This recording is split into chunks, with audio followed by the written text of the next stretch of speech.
Let's see in this lecture how VS Code assists us with source actions. And in Java, you may know that we have sometimes a lot of need for generated or boilerplate code. Let's see an example on that.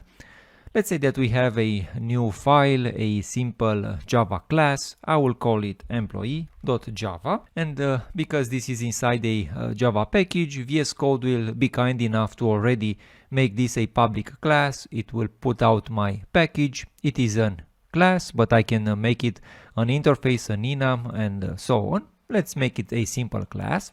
Let's give it two properties. I will say right here private string name and a private string email, like this. Well, what we can do with this, already VS Code tells us that, hey, these are private and they are not used. We can simply remove them. This is the only quick fix we get.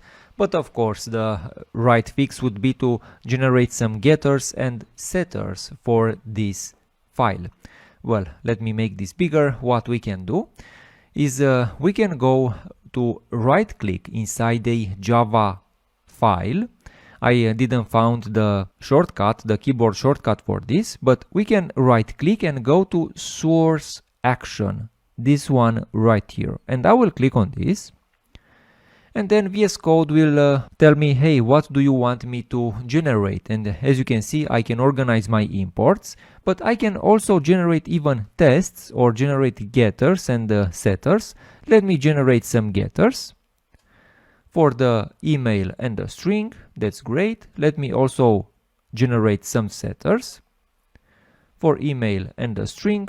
Let me also generate a constructor, again with the two entries like this, and also let me generate a hash code and equals. Very nice. I also have my hash code, I also have my equals, which are made in a very powerful way. Well, this was basically the way VS Code assists us at generating code, generating Java code. And let me organize these methods a little. Unfortunately, we can't do this from the outline of the file. Here, if I will go to the file explorer, if I will go to the outline, here I can see the list of the entries inside this file. As you can see, the two fields and then the methods. I remember that with Eclipse, from the outline, we can simply took the name of the method and simply drag it to a more convenient place. Even if VS Code, the Java interpreter, is based on Eclipse, we still can't do this, so I will just have to organize this the manual way. I will simply Ctrl X, cut this from right here and paste it at the end. Well, basically this is the way we can use VS Code for code generation for Java. The very interesting thing, let me make a reference to this file inside my main file, and you will see a very cool feature of VS Code. So inside the main method, let me also create a new employee. And as you can see, as soon as I'm typing employee, VS Code will suggest me this entry right here. So I'll say employee is a new employee. Let me make this a new employee.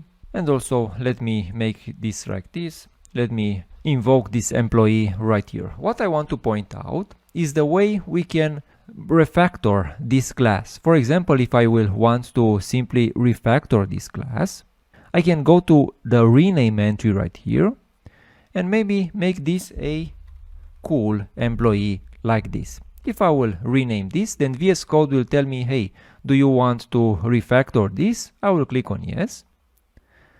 And VS Code will also refactor the name right here of this class, but it will also refactor the references of this class, and this is very, very convenient. Of course, I can even rename methods. For example, right here I can press again F2 or rename symbol, and I can simply call get cool name, click on enter, and VS Code will also, okay, not the email, let me refactor the email, get cool email like this.